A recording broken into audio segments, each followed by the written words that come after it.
Hello everyone, आप सभी का वेलकम है आज के सेशन में। बच्चों, आप सभी को पता है कि हम लोग जो भी बच्चे क्लास 9th से 10th में जा रहे हैं उन सभी के लिए ब्रिज कोर्स लेकर के आ रहे थे। तो ब्रिज कोर्स का ये है आपका फर्स्ट लेक्चर, जिसके अंदर हम लोग डिस्कस करेंगे बहुत ही बेसिक बात, डेट इज सेल के बारे में कि सेल क्या होता है, और यूनिसेलुलर ऑर्गेनिज्म और मल्टी सेलुलर ऑर्गेनिज्म क्या होता है, इसके बारे में डिटेल में समझेंगे। और साथ ही साथ बीच में एक और टॉपिक है जिसको बोलते हैं मेटाबॉलिज्म। ठीक है, तो बिना टाइम वेस्ट किए शुरुआत करते हैं बच्चों आज के सेशन के लिए। चलिए,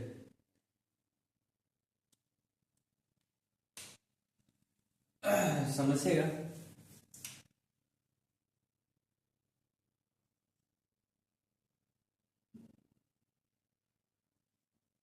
हम लोग का ये ब्रिज कोर्स चल रहा है।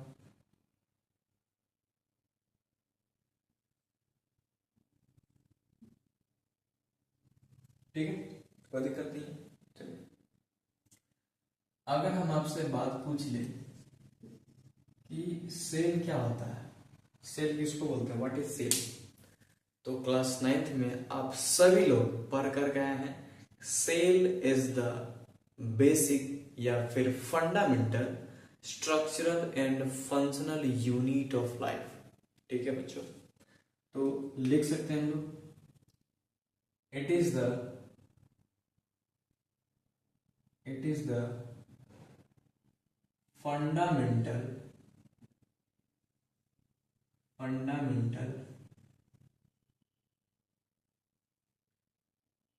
structural and functional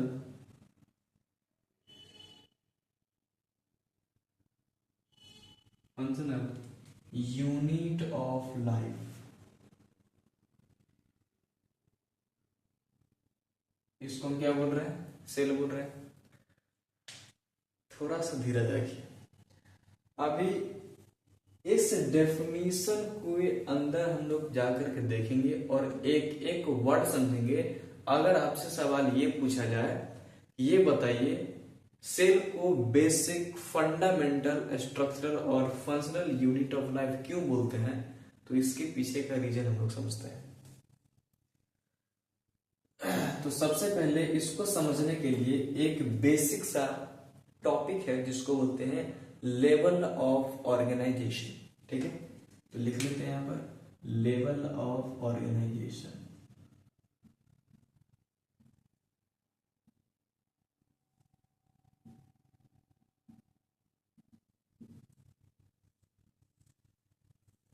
level organisation क्या बोलता है बच्चों, तो इसको ध्यान से समझना। जैसे मान करके चलिए हमको एक छोटा सा हाउस बनाना है। ठीक है बच्चों, ये हाउस बनाया है और ये रहा हमारा हाउस। इसके अंदर ये हम गेट बना देते हैं और साथ में खिड़की भी बना देते हैं। यहाँ भी खिड़की बना दी, यहाँ भी खिड़की बना दी है, कोई दिक्कत नहीं, बात पकड़ में आ रहा है। अब ये जो हाउस बना है और इस हाउस का जो वॉल्स है वो किससे बना है, ब्रिक से बना। जैसे मान के चलिए यहाँ पर छोटा छोटा क्या बना रहा है, ब्रिक्स बना रहा है, ईंट बना रहे हैं, ईंट। ठीक है ना, ये आपका ईंट है बच्चों। और इसी ईंट को एक साथ जब ज्वाइन करेंगे तो इस तरीका से क्या होगा, दीवार तैयार होगा, वॉल तैयार होगा। इस तरीके से बच्चों क्या होगा, वॉल तैयार होते जाएगा। और इसी तरीके से एक वॉल बनेगा, फिर दूसरा वॉल बनेगा, फिर तीसरा वॉल बनेगा, और फिर एक हाउस बन जाएगा बच्चों, कोई दिक्कत नहीं है। तो इस हाउस के लिए हम बोल सकते हैं आपका ईंट जो है बेसिक यूनिट का काम कर रहा है। उसी प्रकार से उसी प्रकार सबसे स्मॉलेस्ट यूनिट बच्चों होता है सेल। और इस सेल के ग्रुप से एक से ज्यादा सेल जब एक साथ कंबाइन होता है बच्चों, उसको हम क्या बोलते हैं, टिश्यू बोल देते हैं।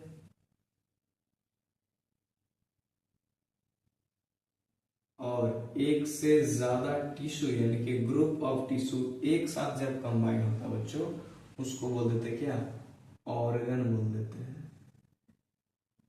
साथ ही साथ ग्रुप ऑफ ऑर्गन्स को बच्चों बोल देते हैं ऑर्गन सिस्टम। ऑर्गन सिस्टम और ग्रुप ऑफ ऑर्गन सिस्टम जब एक साथ कंबाइन होता है तो एक ऑर्गेनिज्म का फॉर्मेशन कर देता है। यानी कि अगर हम जिस तरीका से बात कर रहे थे कि एक हाउस को बनाने के लिए छोटा सा ईंट मिल करके वॉल्स बनाता है, एक एक ईंट लगेगा तब जाकर बच्चों वॉल्स बनेगा, ठीक है। और फिर अल्टीमेटली क्या होगा, एक हाउस का फॉर्मेशन हो जाएगा। उसी प्रकार से अगर हमको एक ऑर्गेनिज्म बनाना है, अगर हमको एक ऑर्गेनिज्म बनाना है, ये लीजिए इसको 3-4 भाग बना दिए, ये रहा, ठीक है। एक ऑर्गेनिज्म बनाना है तो क्या करेंगे, ये एक सेल, ठीक है, और सेल से क्या करना, हमको एक ऑर्गेनिज्म बनाना है। तो ये सेल कंबाइन होगा, कंबाइन होकर के टिश्यू बनाएगा, फिर ये टिश्यू कंबाइन होगा तब जाकर के ऑर्गन बनेगा बच्चों, और ऑर्गन कंबाइन होकर के ऑर्गन सिस्टम बनेगा, और ऑर्गन सिस्टम कंबाइन होकर के एक कंप्लीटली ऑर्गेनिज्म का फॉर्मेशन कर देगा। इसको बोलते हैं बच्चों लेवल ऑफ ऑर्गेनाइजेशन, ठीक है। तो एक सिंगल सेल से ट्रिलियंस बिलियंस ऑफ सेल्स का फॉर्मेशन हुआ है, कोई बात नहीं है बच्चों, समझ आ रहा है। इसलिए चलो ये बात आपको करना है, क्या कोई दिक्कत नहीं है कि लेवल ऑफ ऑर्गेनाइजेशन क्या होता है। अब आते हैं टॉपिक पर, लिखा हुआ cell it is the fundamental structural and functional unit of life. आप ध्यान से समझ लो कि इसको हम लोग फंडामेंटल क्यों बोलते हैं। तो बच्चों इस लाइन को समझने के लिए एक लाइन हम लिख रहे हैं, उसको ध्यान से लिखना, ठीक है।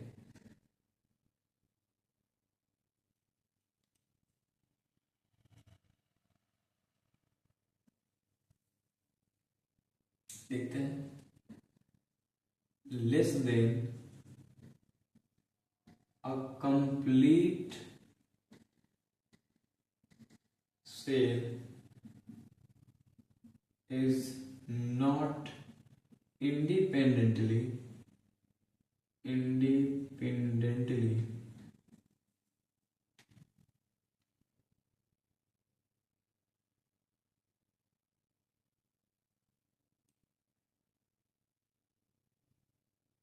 exist, ठीक है। क्या लिखा हुआ है, इसको समझो ध्यान से, क्या लिखा हुआ है, less than a complete cell is not independently exist, या फिर ऐसे भी लिख सकते हैं less than a complete cell is not exist independently। एक कंप्लीट सेल से छोटा चीज कोई भी इंडिपेंडेंटली एग्जिस्ट नहीं करता है। जैसे सेल से छोटा चीज क्या हो जाएगा सर, तो सेल से छोटा चीज आपका सेल ऑर्गन्स हो जाएगा, जैसे माइटोकॉन्ड्रिया, क्लोरोप्लास्ट, न्यूक्लियस, ये सब क्या है, सेल से छोटा चीज है, और ये इंडिपेंडेंटली एग्जिस्ट नहीं कर रहा। इसलिए जो इंडिपेंडेंटली एग्जिस्ट करेगा और वो सारे इसेंशियल फंक्शंस को परफॉर्म करेगा अपने लाइफ को सरवाइव करने के लिए, उसी को बच्चों क्या बोलेंगे हम लोग, सेल बोल देते हैं।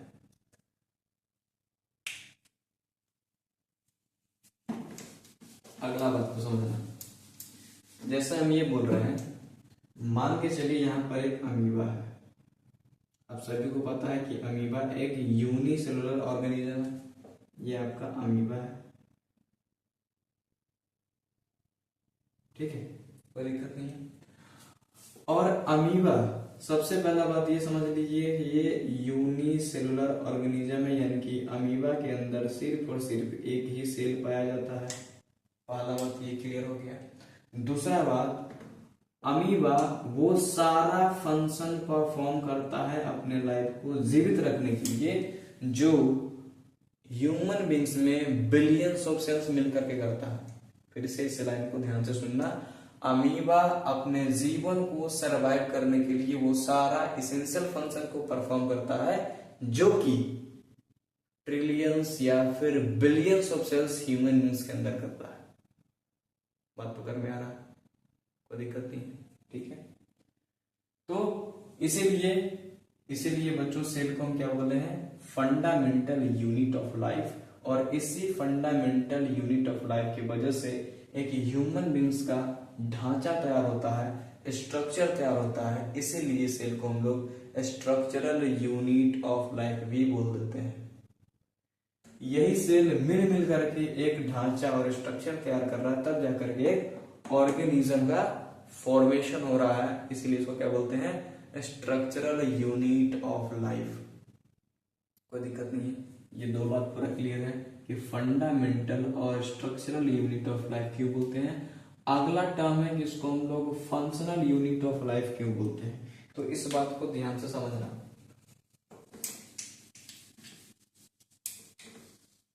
अगर एक बेसिक सा सेल का स्ट्रक्चर बना लेते हैं, ठीक है, मान के चलिए एक बेसिक सा ये सेल है और इस सेल के बीच में आपका प्रेजेंट है न्यूक्लियस, ठीक है। और इस न्यूक्लियस के अंदर इस तरीके से बच्चों क्या होता है, क्रोमेटिन होता है, कोई दिक्कत नहीं है। तो ये सेल का क्या है, आपका सेल मेम्ब्रेन,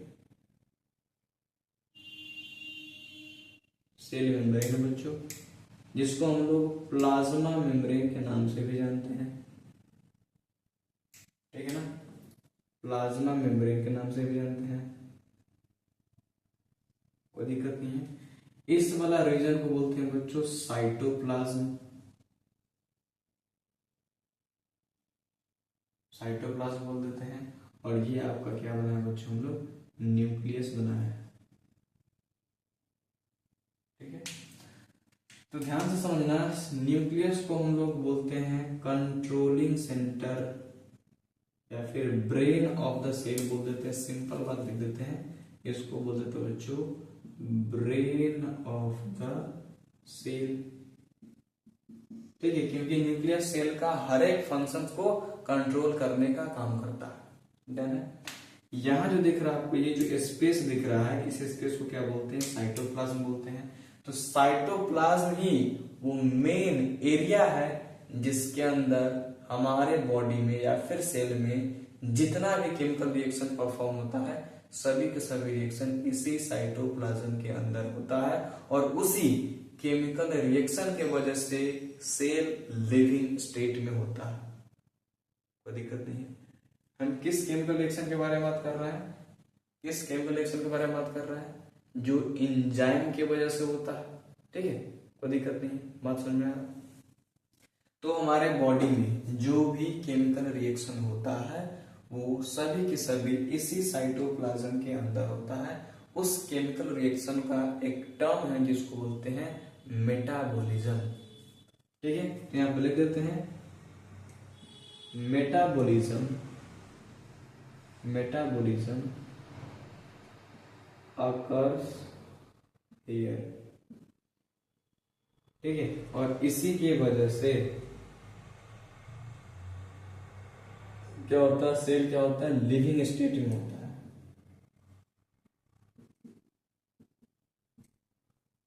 कोई दिक्कत नहीं है। अब सवाल आपसे आएगा कि सर मेटाबॉलिज्म किसको बोलते हैं, मेटाबॉलिज्म किसको बोलते हैं।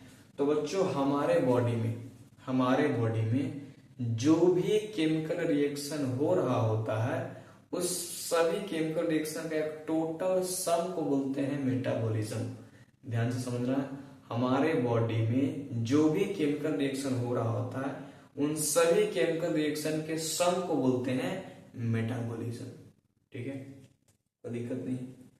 तो सबसे पहले आप ये वाला यहां तक लिख लीजिए, क्योंकि हम इसको इरेज करेंगे, ठीक है ना। उसके बाद में दिखाते हैं कि मेटाबॉलिज्म क्या होता है, लिख लीजिए।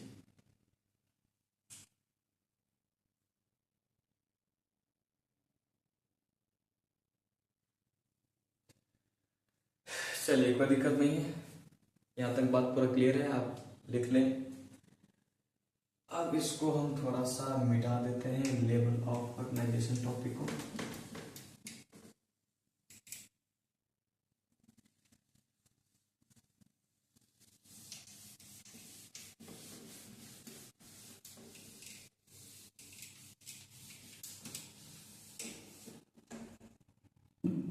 अब समझ लो कि मेटाबॉलिज्म किसको बोलते हैं।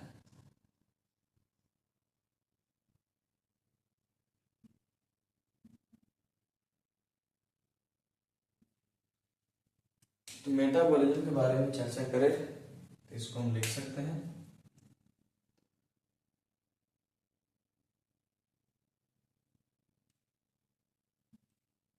The sum total of chemical reaction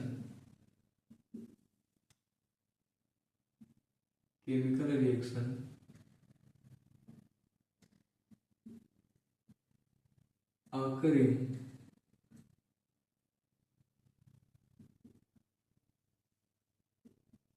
in our body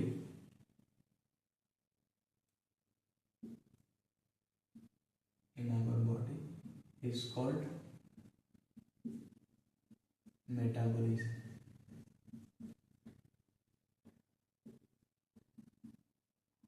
ठीक है बच्चों, अब मेटाबॉलिज्म जो है दो टाइप का होता है, यहीं पर लिखेंगे कि मेटाबॉलिज्म होता है दो टाइप का। एक को बोलते हैं हम लोग कैटाबॉलिज्म,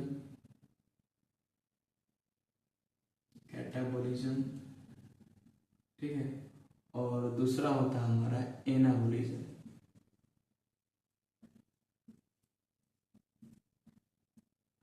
कैटाबॉलिज्म किसको बोलते हैं या फिर कैटाबॉलिक रिएक्शन किसको बोलते हैं, जहां पर एक लार्जर मॉलिक्यूल्स ब्रेक डाउन होकर के छोटे छोटे स्मॉलर मॉलिक्यूल्स में टूट जाता है, इसको बोलते हैं क्या, कैटाबॉलिज्म या फिर कैटाबॉलिक रिएक्शन हम लोग बोल देते हैं।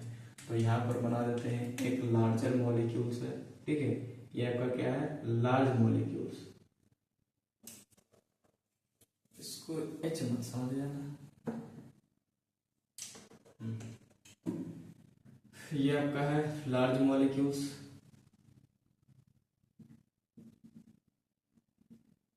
अब ये लार्ज मॉलिक्यूल्स अगर टूट जाएगा छोटे छोटे मॉलिक्यूल्स में, इसका हो जाएगा ब्रेकडाउन। अगर इसका ब्रेकडाउन हो गया और ये छोटा छोटा मॉलिक्यूल्स बन गया, ठीक है, तो इस प्रोसेस को क्या बोलते हैं हम लोग, कैटाबॉलिज्म बोलते हैं। और इस कैटाबॉलिज्म के दौरान पर क्या होगा, एनर्जी रिलीज होगा। एनर्जी क्या होगा बच्चों, रिलीज होगा। तो यहाँ पर सेकेंड पॉइंट लिख देते हैं, एनर्जी इज रिलीज्ड,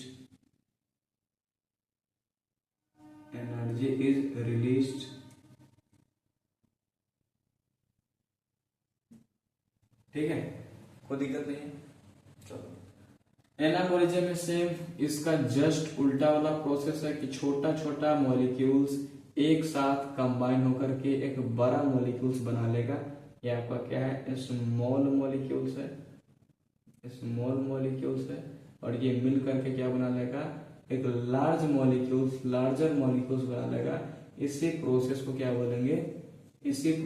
बोलेंगे, एनाबॉलिज्म बोलेंगे। और इस प्रोसेस को करने के लिए एनर्जी का रिक्वायरमेंट होता है, एनर्जी को देना पड़ता है, ठीक है, कोई दिक्कत नहीं है।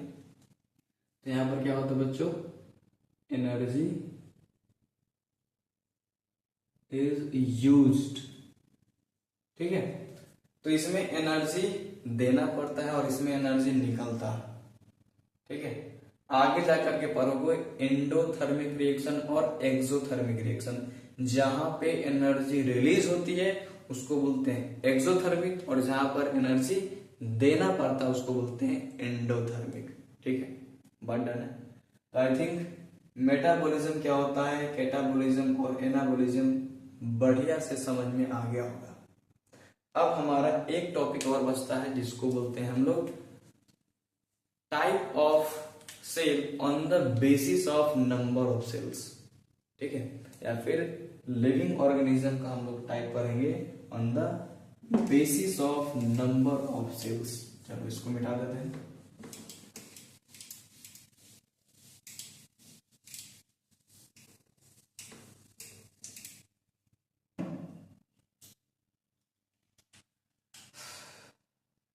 लिखेंगे ऑन द बेसिस ऑफ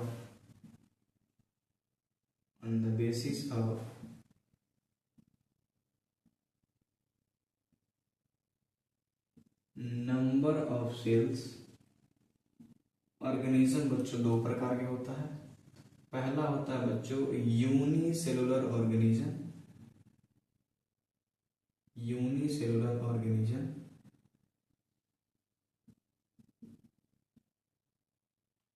और दूसरा हम लोग लिखेंगे multi cellular organism, multi cellular organism.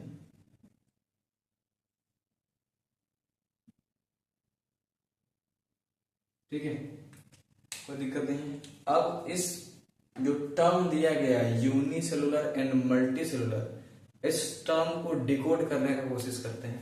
तो यूनि का क्या मतलब होता है? अगर हम बात करेंगे यूनि का मतलब होता है सिंगल या फिर वन। और सेलुलर का क्या मतलब होता है बच्चों? तो सेलुलर का मतलब क्या होता है? सेल। ठीक है, यानी कि वैसा ऑर्गेनिज्म जिसके अंदर सिंगल सेल या फिर वन सेल प्रेजेंट होगा उसको बोलेंगे यूनिसेलुलर ऑर्गेनिज्म। तो सिंपल सी बात यहां पर लिख देते हैं, single cell is present, single cell is present. ठीक है, इसका क्या एग्जांपल हो जाएगा? तो अभी अभी आपको बताए थे अमीबा के बारे में। अमीबा एक यूनिसेलुलर ऑर्गेनिज्म है। फिर आप देख लीजिए आपका हो गया पैरामीशियम। ठीक है, उसके बाद आपका बैक्टीरिया हो गया। ठीक है,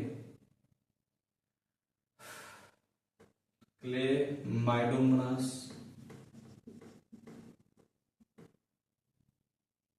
ये सब क्या है? यूनिसेलुलर ऑर्गेनिज्म है। और बात करेंगे ईस्ट भी आपका यूनिसेलुलर ऑर्गेनिज्म है। ठीक है, अगर हम बात करेंगे मल्टी सेलुलर ऑर्गेनिज्म के बारे में, तो ये अगर इसके नाम को डिकोड करेंगे तो मल्टी का मतलब होता है मेनी। मेनी कहने का क्या मतलब बच्चों? मेनी कहने का मतलब है एक से ज्यादा, मोर देन वन, आप लिख देते हैं। और सेलुलर का क्या मतलब है बच्चों? सेल। तो सिंपल सी बात है, लिख सकते हैं यहां पर more than one cell is present. वैसा ऑर्गेनिज्म जिसके अंदर एक से ज्यादा सेल्स प्रेजेंट होगा उसको क्या बोलेंगे? मल्टी सेलुलर ऑर्गेनिज्म बोल देते हैं। आपका एग्जांपल क्या क्या हो जाएगा? तो एग्जांपल में आप देख सकते हैं ह्यूमन बींग्स। ठीक है, ह्यूमन बींग्स। उसके बाद आप लिख सकते हैं प्लांट्स। ठीक है, उसके बाद आप लिख सकते हैं फंजाई। फंजाई याद रखना, एक्सेप्ट ईस्ट। इनके ईस्ट क्या होता है बच्चों? यूनिसेलुलर ऑर्गेनिज्म होता है। ठीक है, तो आई थिंक आप एक बार इसको देख लीजिए। अगर कहीं पर कोई भी कंफ्यूजन होगा तो कमेंट में आप जरूर बताइएगा हमको। ठीक है बच्चों, तो आज का ये सेशन यहीं पर हम समाप्त करते हैं और मिलेंगे ब्रिज कोर्स के सेकंड लेक्चर में। तब तक के लिए मुस्कुराते रहिए। जय श्री राधे।